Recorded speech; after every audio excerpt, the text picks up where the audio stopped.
British High Commissioner in Nigeria, Richard Montgomery, has applauded the news agency of Nigeria NAN's professionalism and leading role in the growth of the media, not just in Nigeria but in Africa as a whole.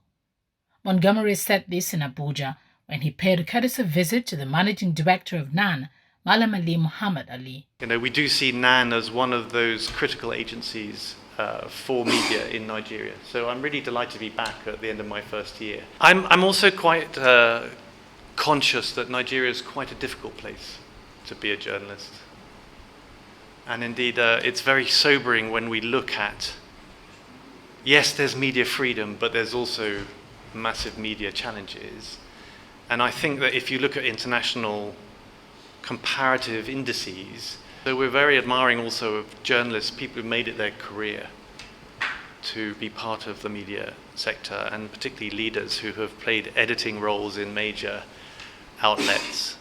I think it's very important that we keep talking to each other about media freedom and media professionalism.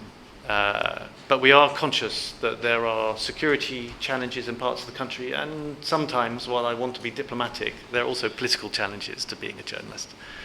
So we are admiring of people who can uphold the profession and promote good standards. Responding, the managing director of NAN acknowledged the long-standing relationship between the agency and the High Commission. He said the agency would continue to maintain its position as the biggest news content provider, not just in the country, but across Africa. It's the biggest news content provider. We like to say on the continent, we are the biggest. We have offices in some parts of Africa, especially notably in South Africa, in Cote d'Ivoire. We're trying to reopen our office in Addis Ababa. And we've had this long-standing relationship with the High Commission and the British Council over the years, over the decades. We've been in business for nearly 50 years now.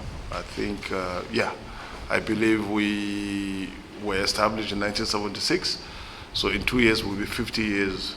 And we try to live up to our core mandate, which you've seen here.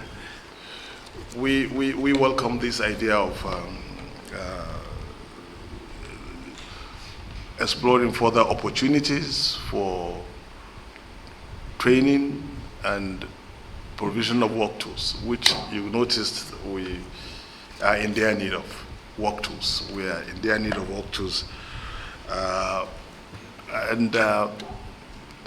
Cross-fertilization of ideas, so to say. And the British, being the former colonial master, we should have this strong affinity with good old United Kingdom. And we look forward to a more robust relationship with the Commission and your leadership here, I must say, and your friendly disposition.